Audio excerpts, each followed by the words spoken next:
Welcome back to Live from Paris here in France 24. I'll just bring you a reminder of the main world stories as they're happening at this moment in time.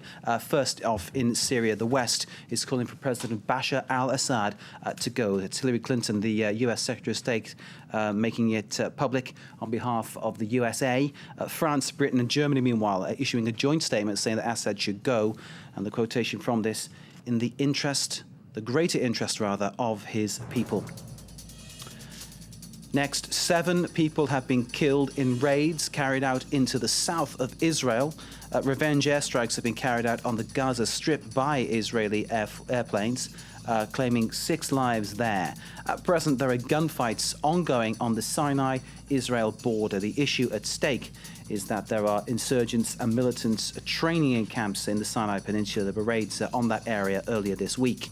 And it has emerged, according to our correspondent, that there are al-Qaeda-linked militants involved in those areas.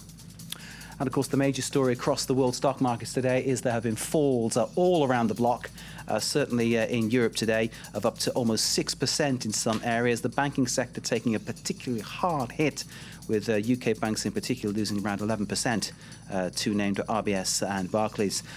USA has closed in the past 20 minutes or so with falls all round on the Dow, the Nasdaq and the S&P.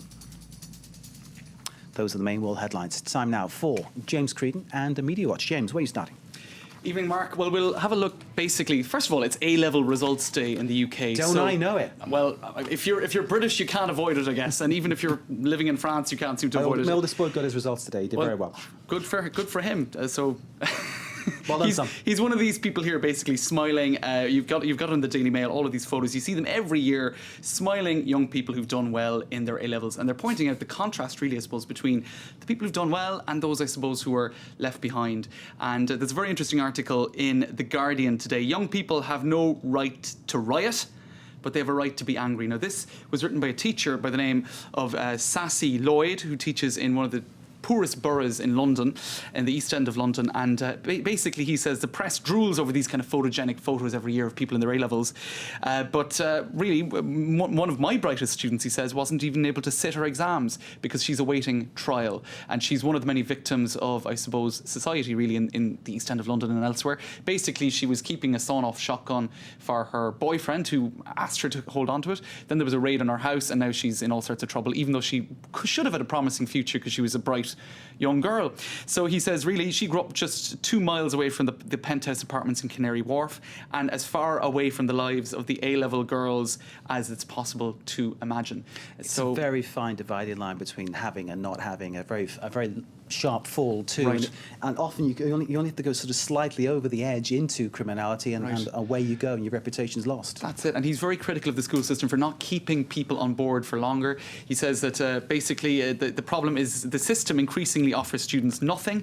He says that for the past year he watched in horror as a lot of the programs at youth centres were taken away. Educational maintenance allowance, because this was something that was given to EMC, kids he does above the age of 16 to enable them to stay at school, and obviously an extra payment to keep them there. This has been scrubbed completely. My oldest boy got it. Right. My next kids won't get it at all. So that went. Youth centres were done away with.